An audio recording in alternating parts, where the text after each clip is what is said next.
Hello ସାଙ୍ଗମାନେ, welcome to my channel. ଚାଲନ୍ତୁ ଆମେ ଆଜି ଦାନ୍ତ ବିନ୍ଧା, ହାଡ଼ ଗୋଡ଼ ବିନ୍ଧା, ଚର୍ମ ରୋଗ ଓ ମୋଟାପଣ କେଉଁ ଗୋଟେ ଜିନିଷ ଖାଇଲେ ରୋଗ ପାଖ ମାଡ଼ି ନଥାଏ, ଆମେ ଏମିତି ପ୍ରକାର କ୍ୱେଶ୍ଚିନ୍ ଆନ୍ସର 20ଟି ଡିସ୍କସନ୍ କରିବା। ଭିଡ଼ିଓକୁ ଷ୍ଟାର୍ଟ କରିବା ପୂର୍ବରୁ ଭିଡ଼ିଓ ଗୋଟେ ଲାଇକ୍ କରି ଚ୍ୟାନେଲକୁ ସବସ୍କ୍ରାଇବ୍ କରିଦିଅନ୍ତୁ। ଚାଲନ୍ତୁ ଭିଡ଼ିଓଟି ଷ୍ଟାର୍ଟ କରିବା।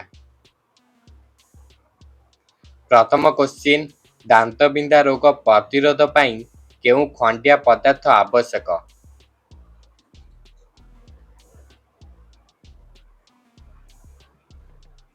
ଆନ୍ସର ହେଉଛି option A, calcium. Next question, ହାଡ଼ ରୋଗ ମଜବୁତ ରହିବା ପାଇଁ କେଉଁ ଭିଟାମିନ୍ ଆବଶ୍ୟକ?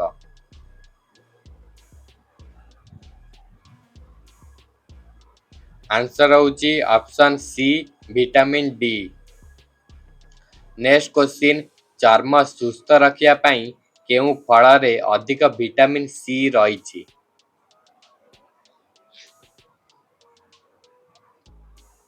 ଆନ୍ସର ହେଉଛି ଅପସନ୍ ବି, କମଳାରେ। ନେକ୍ସଟ କ୍ୱେଶ୍ଚିନ୍, ମୋଟାପଣ କମାଇବା ପାଇଁ କେଉଁ ପ୍ରାଣୀ ସର୍ବଶ୍ରେଷ୍ଠ?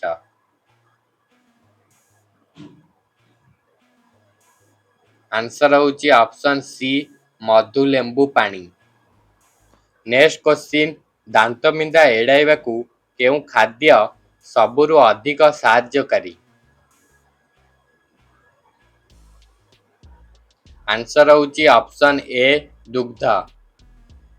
ନେକ୍ସଟ କ୍ୱେଶ୍ଚିନ୍, ହାଡ଼ ଗୋଡ଼ର କ୍ଷୟ ବା ଓଷ୍ଟେରୋସିସ୍ ଏଡ଼ାଇବାକୁ କେଉଁ ଖାଦ୍ୟ ସର୍ବାଧିକ ଉପକାରୀ? ଆନ୍ସର ହେଉଛି ଅପସନ୍ ଡି, ସବୁଠି ହେଉଛି ପାଳଙ୍ଗ ଶାଗ, ମାଛ ଆଉ ମାଛ ତେଲ। ନେକ୍ସଟ କ୍ୱେଶ୍ଚିନ୍, ଚର୍ମରେ ଚମକ ଆଣିବାକୁ କେଉଁ ପଦାର୍ଥ ସର୍ବାଧିକ ଆବଶ୍ୟକ?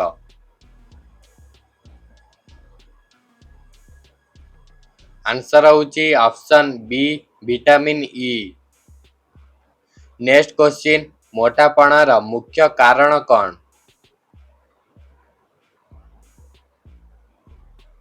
ଆନ୍ସର ହେଉଛି ଅପସନ୍ ବି, ଅଧିକ ଖାଦ୍ୟ। ନେକ୍ସଟ କ୍ୱେଶ୍ଚିନ୍, ଦାନ୍ତରେ କ୍ୟାଭିଟି କେଉଁ ପଦାର୍ଥରୁ ସୃଷ୍ଟି ହୁଏ? ଆନ୍ସର ହେଉଛି ଅପସନ୍ ବି, ଚିନି। ନେକ୍ସଟ କ୍ୱେଶ୍ଚିନ୍, ହାଡ଼ରେ ଭିଟାମିନ୍ ଡି ଅଭାବରେ କେଉଁ ରୋଗ ହୁଏ? ଆନ୍ସର ହେଉଛି ଅପସନ୍ ଏ, ରିକେଟ୍ସ।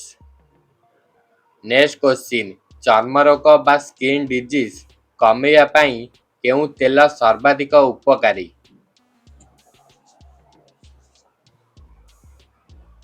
ଆନ୍ସର ହେଉଛି ଅପସନ୍ ବି, ନଡ଼ିଆ ତେଲ। ନେକ୍ସଟ କ୍ୱେଶ୍ଚିନ୍, ମୋଟାପଣ କମାଇବା ପାଇଁ କେଉଁ ଅଭ୍ୟାସ ସର୍ବାଧିକ ଦରକାର? ଆନ୍ସର ହେଉଛି ଅପସନ୍ ବି, ହାଟିବା। ନେକ୍ସଟ କ୍ୱେଶ୍ଚିନ୍, ଦାନ୍ତ ସୁସ୍ଥ ରହିବାକୁ ଦିନକୁ କେତେ ଥର ମର୍ଜନ କରିବା ଉଚିତ?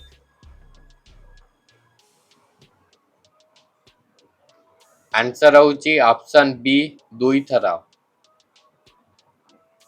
ନେକ୍ସଟ କ୍ୱେଶ୍ଚିନ୍, ହାଡ଼ରେ କ୍ୟାଲସିୟମ ଭଣ୍ଡାର କାହାକୁ କୁହାଯାଏ? ଆନ୍ସର ହେଉଛି option C, calcium. Next question, ଚର୍ମରେ ପିମ୍ପଲ୍ସ ବା ପ୍ରମେହ କାହାର ହୁଏ?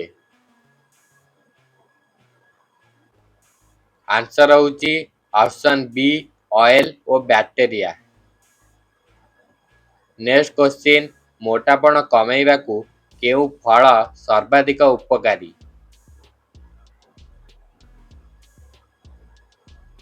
ଆନ୍ସର ହେଉଛି ଅପସନ୍ ବି, ସେବ। ନେକ୍ସଟ କ୍ୱେଶ୍ଚିନ୍, ଦାନ୍ତରେ ୟେଲୋୱିଶ୍ ଷ୍ଟେନ୍ସ କେଉଁ ଅଭ୍ୟାସରୁ ହୁଏ?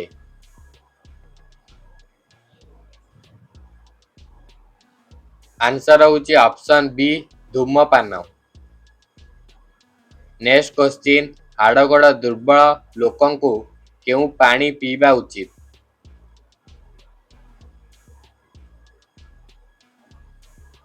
आंसर होची ऑप्शन बी दुग्ध। नेक्स्ट क्वेश्चन, चर्म को फेस बा ग्लोइंग करने को केउ नेचुरल पैक उपकारी? आंसर होची ऑप्शन ए हळदी और मधु। लास्ट क्वेश्चन, मोटापण प्रतिरोध पाई केउ दैनिक अभ्यास जरूरी?